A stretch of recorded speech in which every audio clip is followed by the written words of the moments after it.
This was a long time ago. One afternoon, actually late at work, I was in my office, and the VP of Human Resources where I work came in my office, and I instantly thought, what bad karma? What brought him there? But no security was with him, so I was okay.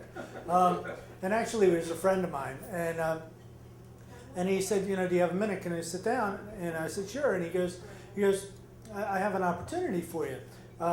Here, he goes, would you like to run with the Olympic torch?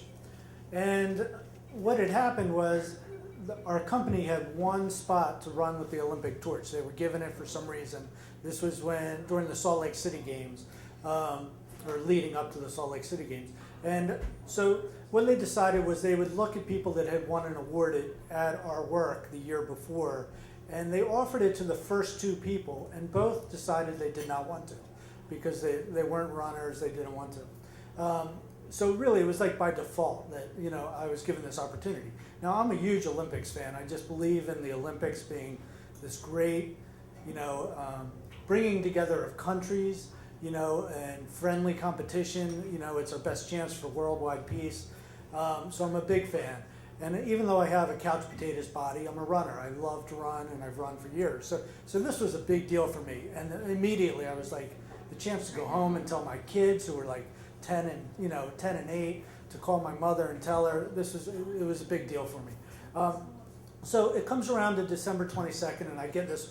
They gave us all white, like these white, I don't know, I want to say leisure suits. Yeah, like track suits, right? With Light the Fire Within on it.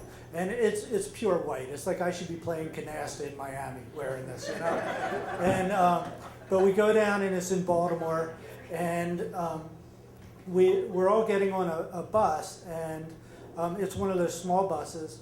And at the last minute, the last torchbearer that's going to be on our bus shows up, and it's Cal Ripken, the Iron Man, the greatest third baseman in Baltimore Orioles history, And so we get on the bus, and the guy tells us the way we're going to be, and I'm up front. I'm going to be like the second guy to run with the torch.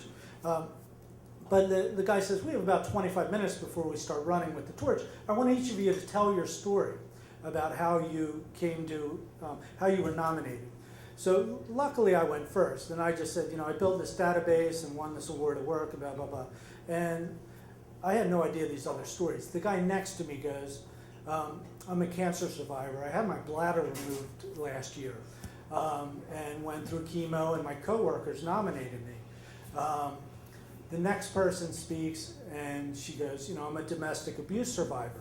And, after surviving what I went through, I built this safe harbor in Baltimore for women. And every story that rolls out is bigger and making me feel like, what am I doing here on this bus?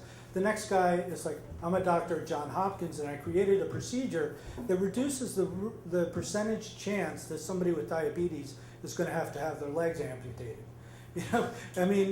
These are like incredible stories, and each one's more dramatic. The karma in this bus, and it just kept going on and on until the last person to speak is Cal Ripken, and Cal Ripken goes, I'm Cal Ripken. I'm a baseball player. Like he was just so in shock about these stories and these heroes on this bus that he had nothing to say, and it was like, I felt like, out of everybody on this bus, me and Cal Ripken are the ones not worthy.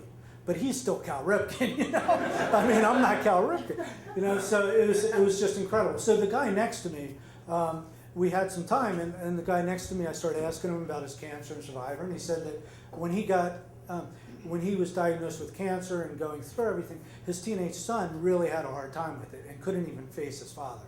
It was such a traumatic thing. But when he got nominated to carry the torch, it was a breakthrough for his son. And his son, broke down and told his dad how proud he was. And it was just an incredible story. So, all of a sudden they call us, and, we start moving the bus. And this gentleman with the cancer, I think Thomas Lauer was his name, he gets off first. And, I don't know what's happening, but the bus moves up, and they take me off. And some guy hands me a torch. It's at the last second, a guy comes up and just flips it, and there's Thomas coming up, and he lights my torch, and I'm running with it for 2 or 3 blocks through on Light Street in Baltimore. And I can hear my wife yelling, my mother yelling, kids are waving American flags, and it was just, an incredible experience. I mean, and sure enough, after 2 blocks, basically there's the next guy in front of me, and I go up, just tap his torch, it lights, some guy takes me to the side, extinguishes my torch, and just leads me to the side. And this area of Baltimore is not a great area of Baltimore. And that quickly, there were crowds, and that quickly the crowds just dissipate. And my mom runs up to me and my kids, but it's like all of a sudden we're just in this, tough section of Baltimore, and people just evaporate. But being on that bus with that sense of aura of all these people spreading good karma, and Thomas's story about even in the face of adversity, how you deal with it, is, I think, the essence of karma. So, thanks.